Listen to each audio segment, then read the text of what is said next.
In an airport terminal full of unforeseen encounters, a young Mexican girl was denied a first-class seat, completely unaware that the man wielding such power was, in fact, her own father. That unexpected twist set the stage for a journey brimming with surprises, revelations, and the rediscovery of a legacy no one could have imagined. The heat was unbearable, not just from the flames consuming the forest behind her, but from the weight of the decision Eleanor had to make. Standing at the edge of the ravine, smoke billowing around her, she gripped the radio in her trembling hand. The voice on the other end was desperate. "Elena, can you hear me? The east flank is completely cut off. We need that drop now. Do you copy?" She looked down at the photo in her other hand, her father Miguel's smiling face staring back at her. The same father who was somewhere in the eastern sector, trapped with 3 other firefighters.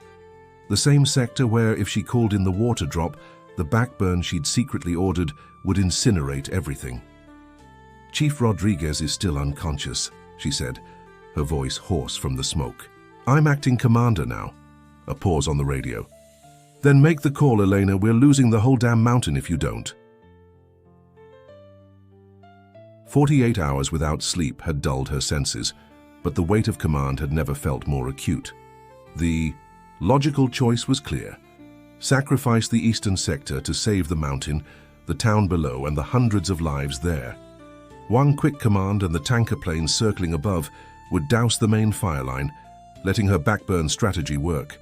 The flames would meet in the eastern sector, starve themselves of oxygen, and die, along with Miguel and his team. Or she could redirect the drop to create an escape corridor for her father's team, and likely lose the entire mountain and possibly the town. Ash rained down as Elena stared at the advancing wall of orange. The heat pressed against her face like a living thing. Miles below, she could see the twinkling lights of Los Angeles, blissfully unaware of how their fate hung in the balance of her next words. The radio crackled again. "Elena, we need that call now." "I'm sending the drop to the east flank," she said finally, the words burning her throat more than the smoke. "We're going to create an escape corridor." Her hand tightened around her father's photo. And God help us all. Elena had never wanted to be a firefighter. 6 months earlier, she'd been sitting in her cramped San Francisco apartment, staring at the acceptance letter from Stanford's environmental engineering doctoral program.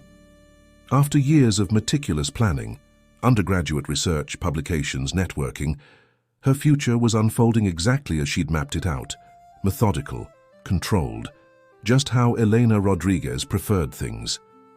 The call from Los Angeles came just after midnight. Her father, Chief Miguel Rodriguez of the Los Angeles Fire Department, had suffered a massive heart attack. By the time she'd made the 6-hour drive home, he was stable but weakened, his once imposing frame diminished in the hospital bed. "I'm fine," he insisted gruffly when she arrived, "just need some rest." But he wasn't fine, the doctors were clear.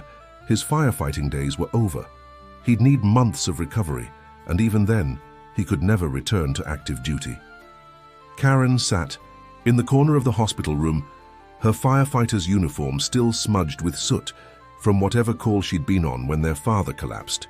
Unlike Elena, who'd escaped Los Angeles as soon as she'd turned 18, Karen had followed their father into the department straight out of high school, the golden daughter carrying on the Rodriguez legacy.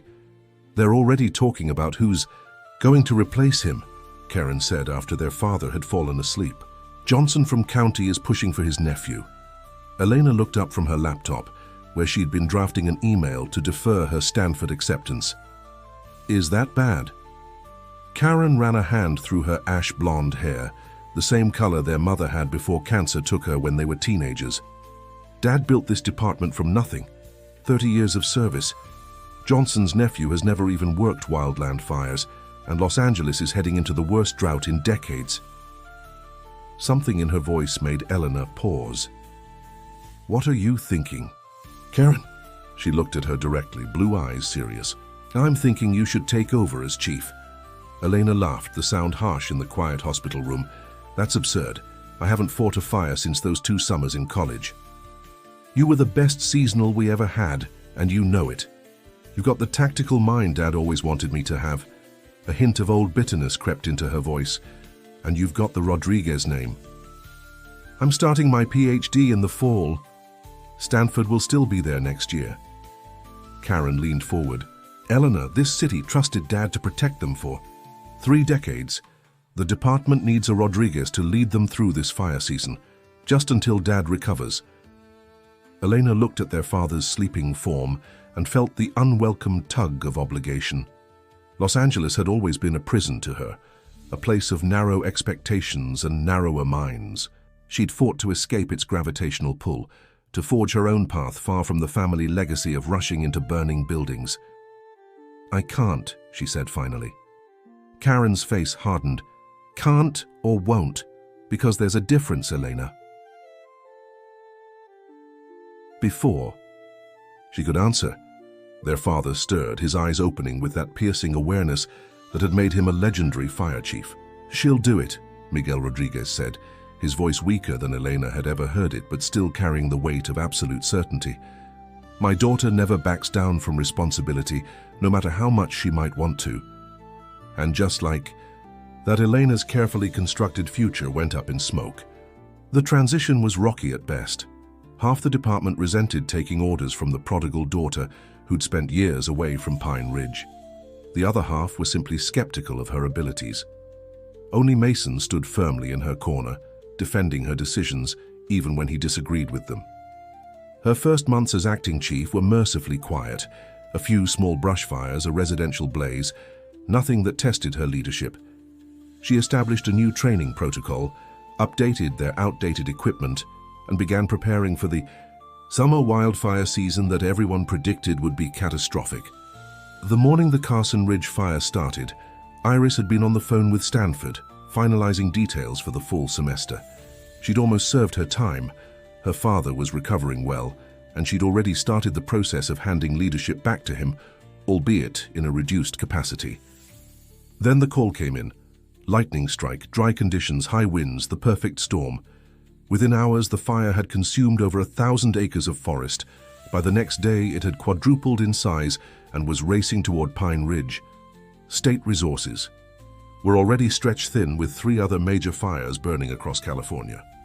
We're on our own for at least the first 48 hours, Iris told her team during the initial briefing. I need containment strategies, evacuation protocols, and resource allocation plans within the hour. The room fell silent as the reality of their situation sank in. Then Mason stood up, his face resolute. You heard the chief, let's move. For the first time since taking the job, Iris felt the department unite behind her leadership. As the fire grew, so did their determination. They worked tirelessly, constructing fire breaks, coordinating evacuations, fighting to save the forest and town they all loved. On the second night, Iris found herself alone in the command tent, staring at the topographical map of Carson Ridge. The fire was growing too fast, defying conventional containment strategies. She traced the elevation lines, calculating wind patterns, fuel sources, and natural barriers. What are you thinking? Mason asked, entering the tent with 2 cups of coffee. She didn't look up. We need to try something radical, a strategic backburn from this ridgeline. Her finger traced a path along the eastern edge of the fire zone. It could create a firebreak wide enough to stop the advance. Mason studied the map, his expression troubled. That's cutting it close to town, if the wind shifts. I know the risks, she said sharply, but we're running out of options. He handed her a coffee. The team they sent up to monitor the east flank hasn't checked in for a while. Who's on that team? Mason looked away. I'm leading it after this briefing, taking Richards, Alvarez, and Diaz. Iris felt a cold knot form in her stomach. I need you here at command. You need your best team up there, that's me. His tone left no room for argument. Besides, someone has to make sure your crazy backburn plan doesn't go sideways. Before she could protest further, the radio crackled with an update about a new spot fire threatening their western line. Mason squeezed her shoulder as he left, a gesture so reminiscent of their father that it made her throat tighten. Be careful, she called after him. He turned, flashing the cocky grin that had broken hearts all over Pine Ridge. Always am, sis. That was the last time she saw him before everything went to hell. The radio in Iris's hand came alive again, cutting through her memories. "Chief, the wind's shifting. Whatever you're going to do it now." She felt the change in the air, the subtle shift that any seasoned firefighter recognizes as a harbinger of disaster. The backburn she'd ordered was picking up speed, hungry flames devouring everything in their path. In 20 minutes, maybe less, it would reach the eastern sector. Iris raised the radio to her lips, her decision made. "Aerial command, this is Ground Chief Bennett. Redirect water drop to these coordinates." She read off the numbers that would create an escape corridor through the eastern flank, a path through the inferno for Mason's team, if they were still alive. "Copy that, Chief. Diverting now. Be advised this will leave the main fire line unaddressed." "I'm aware," she said, her voice steadier than she felt. "Begin Phase 2 containment protocol on my authority." With her order given, Iris sprinted back to her truck. If there was even a chance of reaching the eastern sector before the fires converged, she had to try. She threw the vehicle into gear, the tires spitting gravel as she accelerated down the fire road. Her radio squawked continuously as her team processed her commands, adapting to the new strategy. Some voices betrayed confusion, others outright disagreement. But no one countermanded her orders. She was Chief Bennett now, for better or worse. The forest blurred around her as she pushed the truck to its limits. Through gaps in the trees, she could see the tanker planes making their approach, water and fire retardant about to rain down precisely where she'd directed. It would create a brief window, a slender path through the flames that might offer Mason's team a chance at survival. As Iris rounded a bend in the road, she slammed on her brakes. Ahead, the path was blocked by a fallen tree, flames already licking at its branches. There was no way through by vehicle. Without hesitation, she grabbed her emergency pack and radio, then plunged into the forest on foot. The smoke was thicker here, reducing visibility to mere feet. She pulled her respirator over her face and pushed forward, using her knowledge of the terrain to navigate toward the coordinates where Mason's team had last reported from. The heat intensified with each step. Sweat soaked through her fire-resistant gear, and embers rained down, scorching tiny holes in any exposed equipment. This was madness, the rational part of her brain screamed. She was the incident commander. Her place was at the command center, directing resources, not charging into an active fire zone on a rescue mission that any of her subordinates would have been ordered to abort. But this wasn't just any firefighter trapped in the inferno. This was Mason, her brother, the golden boy who'd stayed behind while she escaped, who'd supported her when she returned, despite having every reason to resent her. A deafening roar filled the air as the tanker planes released their payloads. Nearby, the temporary respite they'd create in the firewall wouldn't last long. She had minutes, maybe less. Iris pushed through a dense section of undergrowth and stumbled into a small clearing. The sight before her made her blood run cold. The eastern sector was completely engulfed, a cathedral of flame stretching in every direction. The backburn she'd ordered had moved faster than anticipated, accelerated by the shifting winds. It was already meeting the main fire line, creating the devastating firestorm she'd both planned for and feared. "Mason!" she screamed into her radio, desperation overtaking protocol. "Mason, do you copy?" Static answered her. Then miraculously, "Iris, we can see the water drop. Is that our exit?" His voice was weak but unmistakable. Alive. They were alive. "Yes. Head northeast through the corridor. It won't last long." "Negative," came the labored reply. "Diaz is injured. We can't move quickly enough." A pause, filled with the sound of labored breathing. "You need to pull back the team, Iris. This whole section is going to go up." She knew he was right. The strategic backburn had worked exactly as planned. It was creating the containment line that would save the mountain and the town below. But it was also sealing Mason's fate. "I'm coming to you," she said, already moving toward where she thought their voices were originating from. "Don't you dare!" Mason's voice was suddenly stronger, filled with the authority he rarely wielded. "You're the chief, Iris. Act like it. Get those planes back to the main fire line and finish what you started." Her vision blurred, and not just from the smoke. "I can't leave you." "You already made the right call once," he said, his voice softer now. Make it again. A massive tree crashed to the ground nearby, sending up a fountain of sparks. The window was closing. Whatever choice she made now would be final. Iris raised the radio again, her hand shaking violently. "Aerial Command, this is Chief Bennett. I need an immediate rescue drop at the following coordinates." She rattled off the location where she believed Mason's team to be. "Negative, Chief," came the immediate response. "That area is fully engulfed. Rescue drop is not possible without endangering aircraft."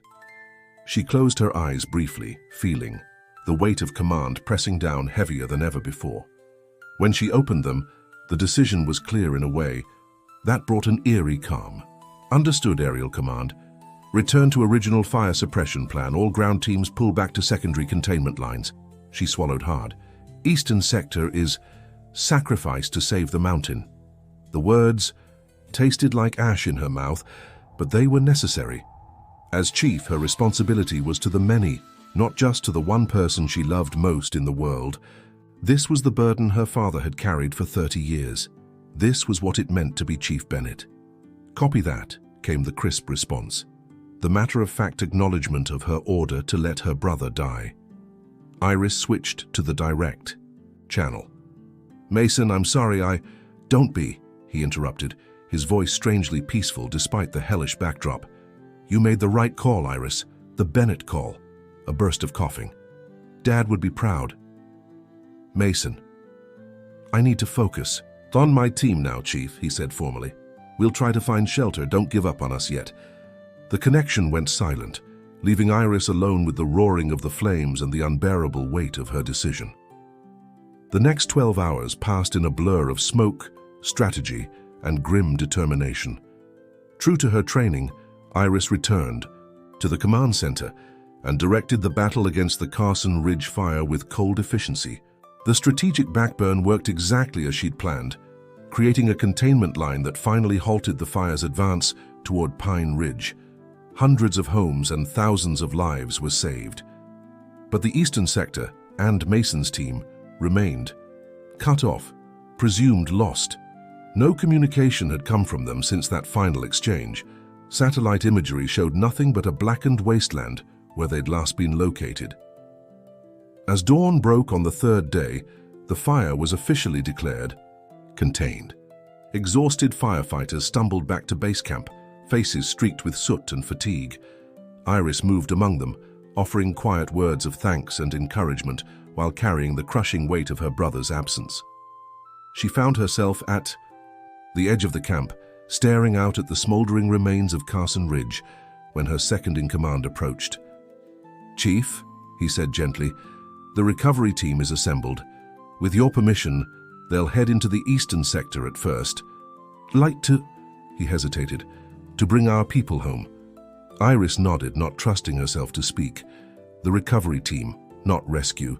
Everyone knew they were looking for bodies now, not survivors. "I'd like to join them," she said finally. "With all due respect, you're dead on your feet. You haven't slept in 3 days." "I need to be there," she insisted, her tone making it clear this wasn't a request. He hesitated, then nodded. They move out in 20 minutes. The journey into the burn zone was surreal. What had once been vibrant forest was now a monochromatic landscape of ash and skeletal trees. The recovery team moved in silence, each member processing the devastation in their own way. Iris led them directly to the coordinates where Mason's final transmission had originated.